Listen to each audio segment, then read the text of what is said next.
You guys are gonna see my facial reactions to the new trailer for Godzilla and Kong, The New Empire.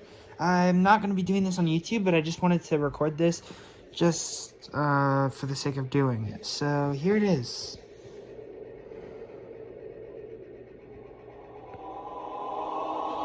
Okay.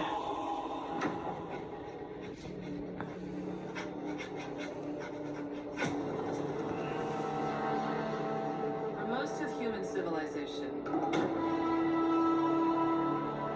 we believed that life could only exist on the surface Pyramids of Egypt.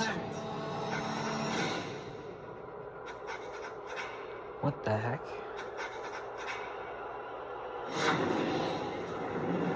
Is that a robot? Oh no, that's Kong. What else were we wrong about? What the?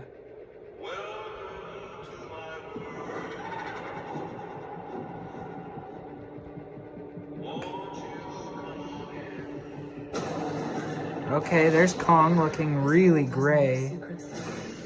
Than we could possibly imagine.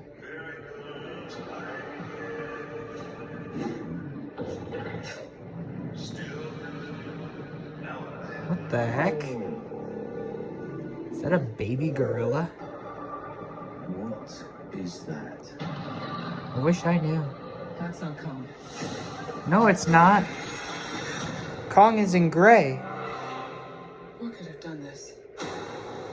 Those are Kongs. What?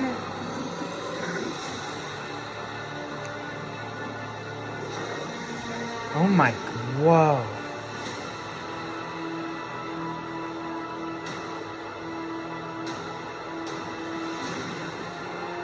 Kong can't stop this on his own. He won't be alone. Oh my, whoa.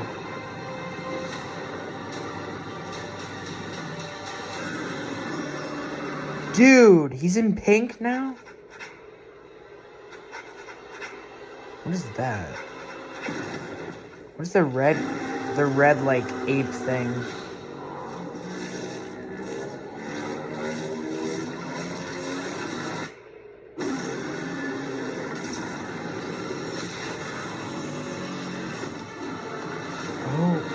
Oh.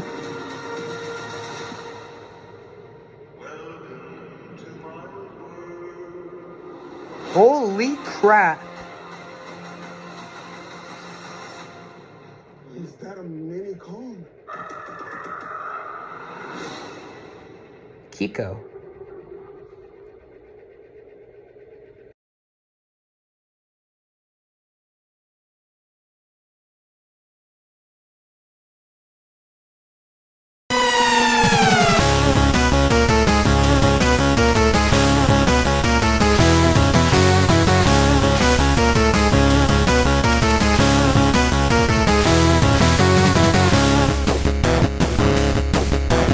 Greetings, fellow moviegoers, and welcome to Movie Central, the place to talk about movies, TV shows based on movies, toys based on movies, games based on movies, and rides based on movies. I'm your host, Mr. CS, and this is my pet gorilla, George. Welcome to a review of a movie that doesn't take place in the United States, but rather in Japan. However, before we talk about the movie in question, let's talk about the history of one of the movies that inspired it, King Kong. Heads up, we have some triggering topics to discuss here. You have been warned. After the release of the original King Kong back in 1933, Japan, horrified by the success of America's biggest monster, decided to try and remake the film in their style, as well as an unrelated plot that revolves around the original film. Unfortunately, after the atomic bomb was dropped in Nagasaki and Hiroshima, those two films were unfortunately destroyed. However, 9 years later, the Japanese ultimately invented their own monster that rose from the ashes of what once was. And this monster not only took the world by storm, but also spawned a series of 38 movies. Yes, 30 freaking 8. 5 of which are from the United States, and 3 of which actually feature King Kong. but we'll get to that one of those days. Not only that, some people even argue that this monster is better than Kong. Well, I don't agree with that one bit, as Kong was the first giant monster I ever fell in love with, but this guy did deserve his iconography, and it's all down to the history of this movie. But how could something 70 years old still remain this iconic? It's time to find out. This is the 1954 film Godzilla.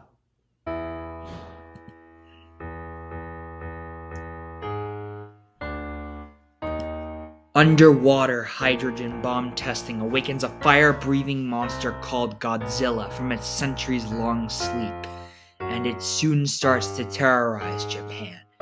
Now it's up to a marine officer named Ogata, played by Akira Takara, and a scientist named Daisuke Shirazawa, played by Ikihiko Harata, to stop the beast from destroying the city. Now, initially when I started watching the movie, I noticed a few similarities between this and the original King Kong. That was expected, as the original King Kong was an inspiration for Godzilla. The biggest comparisons I noticed were the idea of sacrificing a woman to the monster. Kong invented it, and Godzilla adapted it. The monster killing islanders for sport. Kong invented it, and Godzilla adapted it. And the monster destroying a famous city. Kong invented it, and, well, you get the idea. Normally, something like this would bother me, but the movie was different enough not to bother me. Think about it. Kong spent more time on Skull Island with the beast, unlike Godzilla, which spent time with its citizens, reacting to Godzilla. It's enough of a change to warrant me not docking any points from Godzilla. Overall, it's an enjoyable monster movie that constantly made me fear for some of the characters. Not as good as Kong, but still overall great. However, what else made Godzilla the movie it is today? Well, let's find out. I'm not sure how well these characters are appreciated, but to me at least, a few of them are good, and the rest are serviceable. I'll say it right now, the relationship between Ogata and Emiko was pretty cute. They clearly care for each other, and they seemed extremely genuine. She makes sure to tell him that she cares for him more than anything, while he wants to be there for her whenever he can. Her father, Dr. Yamane, was also interesting. He clearly cares for the safety of his daughter and the city that he lives in, but he also wants to study the monster as best as possible. However, due to the fear of those around him, he isn't able to do that, even disowning the man who loves his daughter. The only minor complaint I have about that is, while he does that, there's never really a scene where they talk out their differences. They just sort of make up off screen, and that's it. But I'll address that in a minute. Dr. Shirazawa was the most interesting character to me, regardless of his lack of screen time. Not only is he the one who ultimately kills Godzilla in the end, but he's also conflicted, fearing the possibility that his invention, the oxygen destroyer, will hurt others.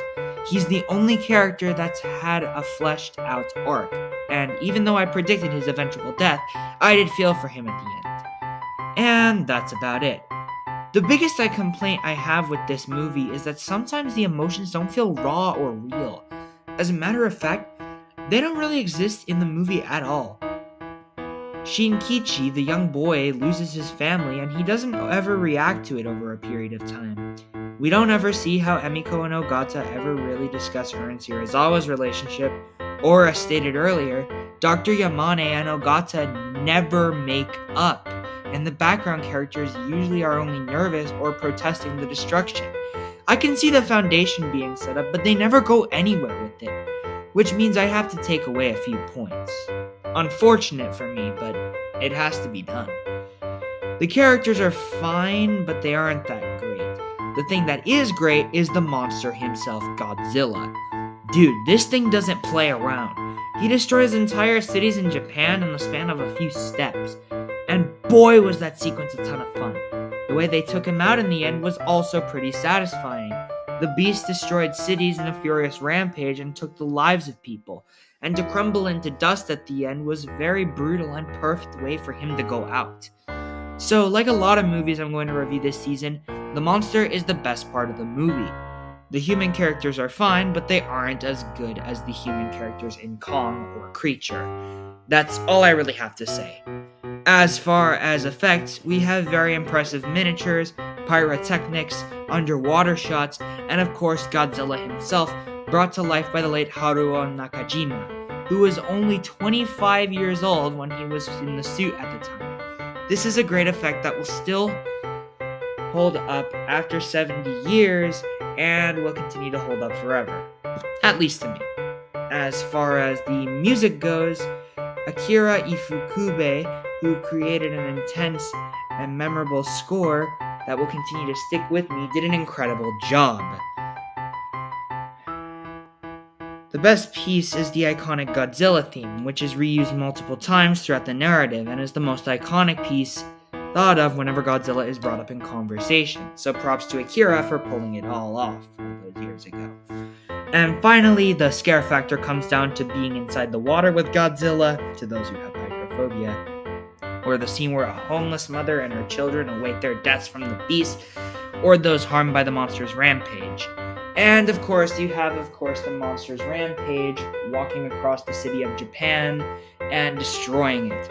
It's tragic, and that's what makes it scary. So overall, Godzilla is a flawed yet enjoyable monster movie. Its human characters are the biggest problem, but that doesn't matter when it was an enjoyable experience. If you want an introduction to the Godzilla franchise, this is your best bet. I'm gonna give this one an 8 out of 10. Not as good as Kong, but certainly worth your time and money. Well, that's it for this review. Feel free to leave your thoughts in the comments below and tune in next week when we have our winter finale, which focuses on a certain jerk-faced shark.